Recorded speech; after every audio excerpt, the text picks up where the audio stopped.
Kesunyianku sedang terusik oleh umatmu yang penakut. Aku salah apa ya Allah?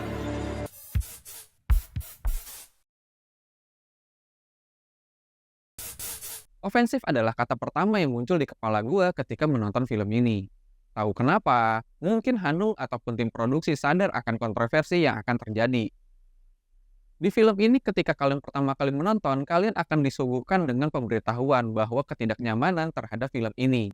Jadi dia udah memberikan informasi di awal. Ya secara nggak langsung, pasti ada aja kalangan-kalangan tertentu yang merasa tidak nyaman dengan adanya film ini. Mungkin karena penggambarannya, ya akhirnya mengakibatkan mereka tidak nyaman. Di luar itu, pengalaman juga memberikan pembelajaran, karena Hanung di awal tahun 2000-an cukup sering membuat film yang bersifat kontroversi.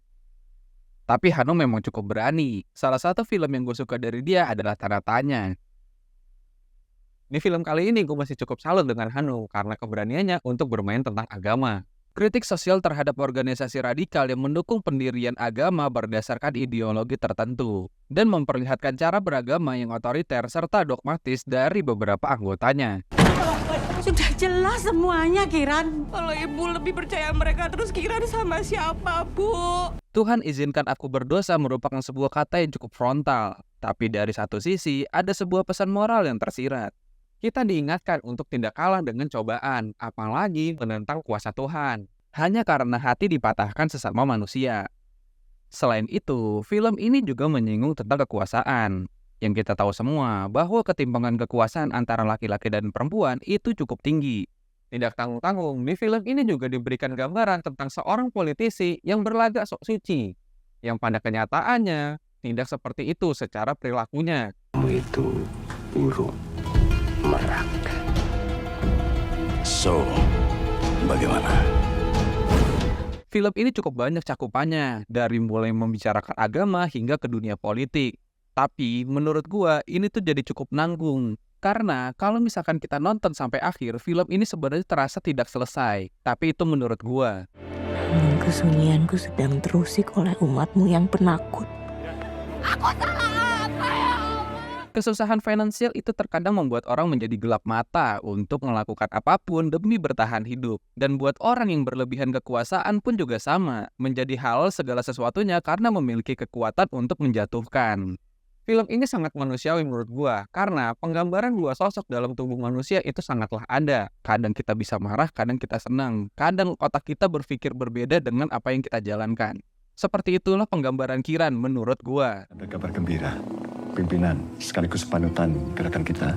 Beliau ingin ta'aruf ke Kiran. Film ini seru sebenarnya, sangat-sangat seru. Karena menurut gua, kekuasaan melawan ketidakpunyaan itu sangatlah susah. Ditambah lagi, power merupakan segalanya. Dan masalah yang terjadi di sini juga adalah kepercayaan terhadap dirinya sendiri. Itu juga susah. Kita tidak bisa percaya dengan orang lain, apalagi diri sendiri. Ketika udah terjadi seperti itu sangat susah. Dan yang paling menarik lagi adalah gimana caranya Kiran ini menghadapi masalah-masalahnya dengan kefrustasiannya. Aku memilih mencintaimu dalam diam, ya Allah. Sebab dalam kesepian tak ada makhluk lain yang memilikimu. Film ini mengikuti perjalanan hidup Kiran, seorang mahasiswi cerdas dan religius yang berasal dari keluarga miskin di desa. Kiran terkenal kritis terhadap kemunafikan yang sering ditemuinya. Suatu ketika, hidupnya berubah drastis ketika bergabung dengan kelompok agama Abu Darda. Kiran mulai menghadapi banyak masalah, mulai dari kekerasan fisik hingga pelecehan. Penderitaannya semakin memuncak ketika ia mulai mempertanyakan keadilan Tuhan. Akhirnya, ia memutuskan untuk menjadi pelacur untuk mengungkap kemunafikan. Aku cuma khawatir sama kamu akhir-akhir ini, Kiran. Perubahan kamu. Enggak, Kiran enggak salah, Bu. Ada satu kalimat yang bisa dijadikan kontemplasi. Pada suatu ketika, Kiran berucap, "Ya Rob, jika pengabdianku padamu kau balas dengan cobaan yang berat, lalu apa balasan bagi orang-orang munafik yang melecehkan perempuan sepertiku?"